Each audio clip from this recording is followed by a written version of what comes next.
And hey folks, me again, back again with another video for y'all today. This is part 2 of my reaction to Metal Mythos Anthem. And let's get ready to rock and roll.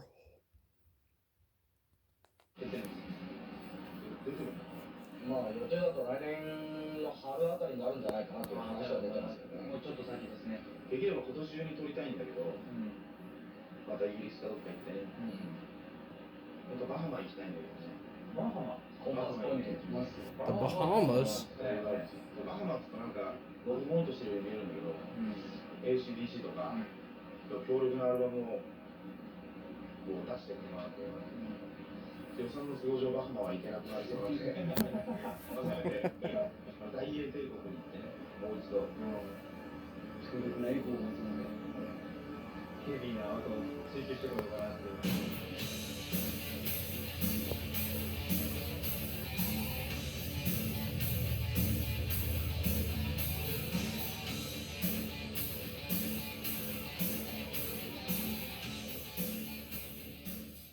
Fortune did not favor Anthem in the early 90s. Excellent albums or not, it seemed one thing or another hindered their progress at every turn. Be it the advent of Visual K, record company, financial woes, fleeing fucking guitarists, and finally, geopolitics, if you can believe it. Exactly. Anthem, though still effectively exiled to Japan, were openly cognizant of the need to further their careers by going abroad and conquering Europe and the States. Foremost among them, their new guitarist, Hideaki Nakama, whose frustration with the endless club gigs at home was wearing within the Anthem ranks as early as '91. And then the Gulf War happened. Exactly. Tripling the cost of a world tour in a matter of months. Exactly. Attempt at European invasion, so the world tour by that point was out of the question. But it gets better. For after the tour for No Smoke Without Fire, Nakama-san had himself a motorcycle accident during the convalescence for which he outright resigned. Now there's a he said, she said component here whereby Nakama claims Anthem had no intention to take their act stateside, which is why he left, while Shibata-san claims the plans were in motion until the military invasion of Iraq. Whatever the reason, Nakama apparently felt fairly strongly about it because within a year, he uprooted to Oakland, California to form the trans-Pacific power metal band Hell and Back.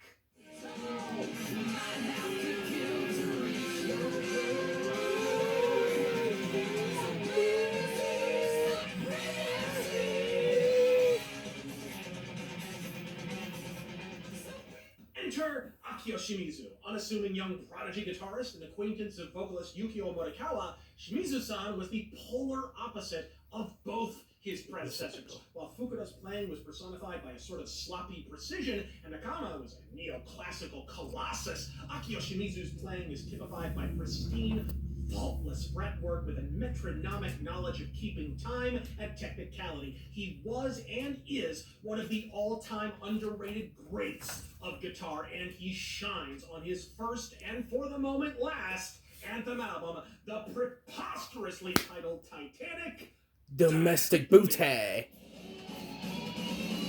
Smack that ass.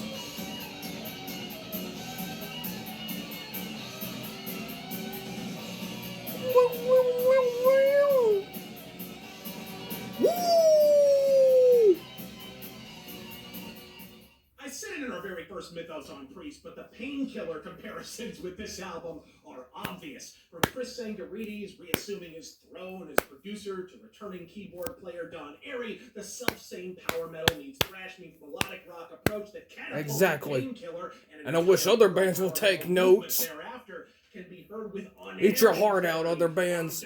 Eat your heart out.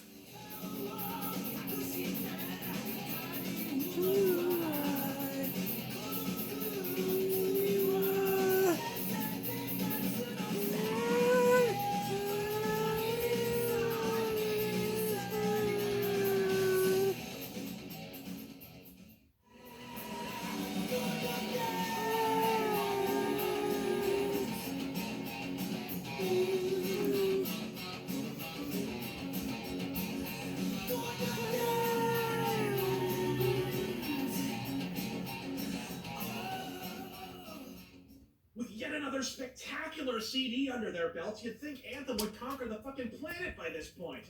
But by the time they hit the road, Morikawa-san was already fed the fuck up and handed in his resignation, effectively ending the walking resignation. Process, meaning the final show, recorded under the appropriate appellation Last Anthem, would be recorded with the full knowledge that Anthem was called it a career. Over. But Anthem didn't leave moldering for lack of attempts to revive it, while Shibata-san seemed content to let sleeping dogs lie and ride out the mind-numbing 90s with heavy metal rearrangements of classic video game soundtracks.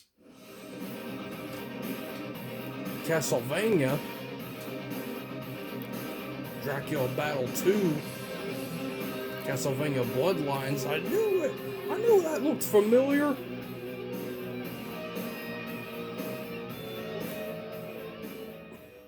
Vocalist Yukio Morikawa and guitarist Akio Shimizu soldiered on under the title of Hollywood.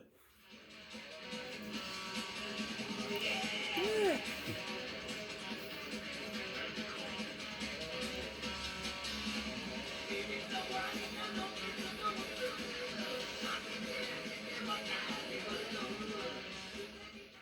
As you can plainly hear, an eminently promising project that sadly would yield but one goddamn demo. Morikawa-san would go on to greater acclaim opposite Rainbow frontman Joe Lynn Turner for a Blackmore tribute entitled Niji Densetsu.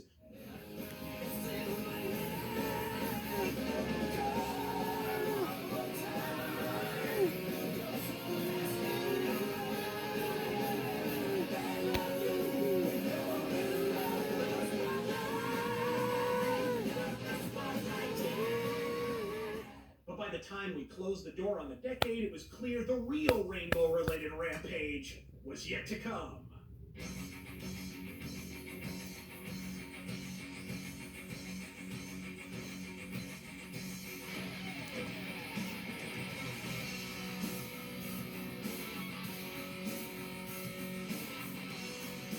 By 2000, Anthem was back in black. Ladies crept by on tiptoes, holding their bong water-scented breath all the while. As the boys from the land of boy girls and bukkake moved on to other pursuits, metal at large was subsumed in a fashion that should Sorry, I be had to familiar adjust to my survivors camera. of the grunge apocalypse by a flash-in-the-pan product that promptly imploded thereafter. Even fellow metal legends Loudness were outright indistinguishable, pounding Pantera into their veins so hard they fused to the fucking syringe. But Shibata-san was pretty much over it, eking out a living on studio projects exclusively when old Ski Shibata was shit-faced at a Japanese restaurant and found himself seated opposite famed Japanese metal producer Hisatake Yamasa, the brainchild behind the Animetal phenomenon, whereupon he offhandedly declared, you know, I'd do another Anthem record, but only if Graham Bonnet sang on it.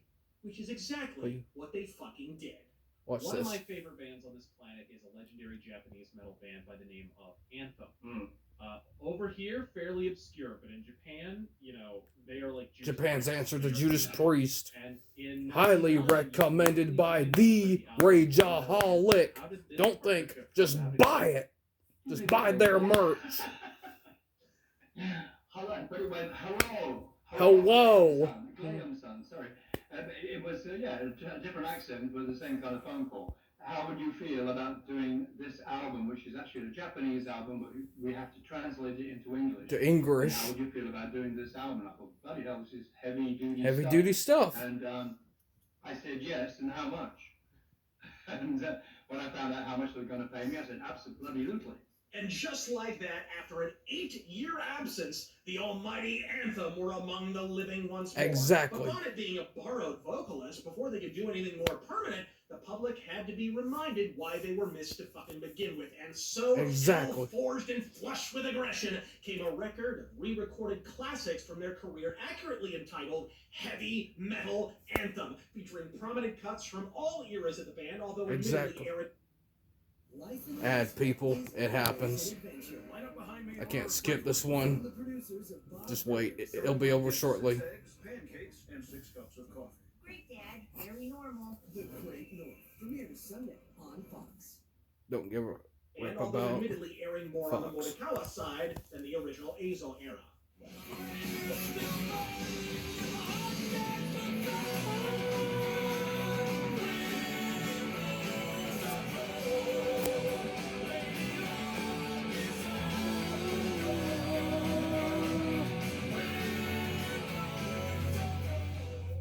wouldn't it? This was Graham Bonnet, after all, a man who quite literally The inspired Graham Bonnet. Morikawa-san to begin with.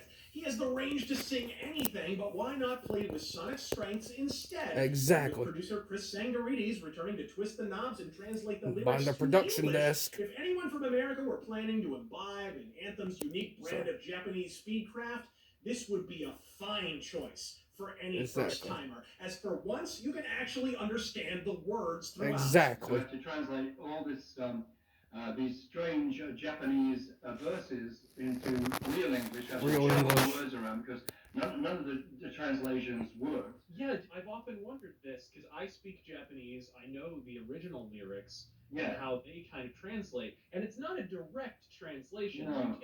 You take a little bit of liberty with it, where you just handed sort of a rough English translation, and then you went off and running with that? Yeah, and put the words in order. Interesting. And the ands and the thens and the, it was juggling. But the album, I like the music very much. I thought it was really cool. I love the way they play.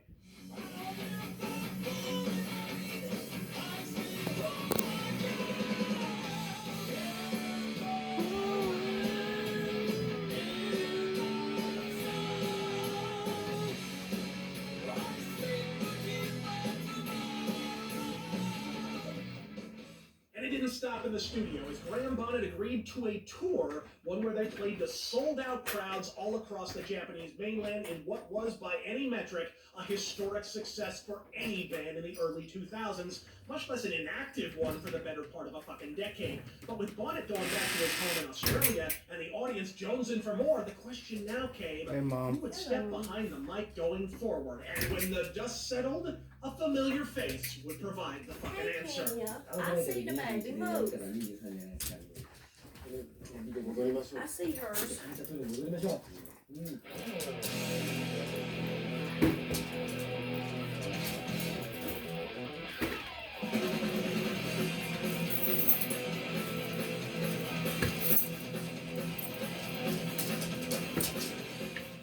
Bonsoir, Graham Bonnet. Konnichiwa, Sakamoto Ezo-san. For who better to shoulder the microphone and fire the anthem assault into the new millennium than the man who helped launch that rocket ship to fucking begin with, the ageless wonder himself, Eizo Sakamoto. And when I say ageless, I fucking mean it, folks.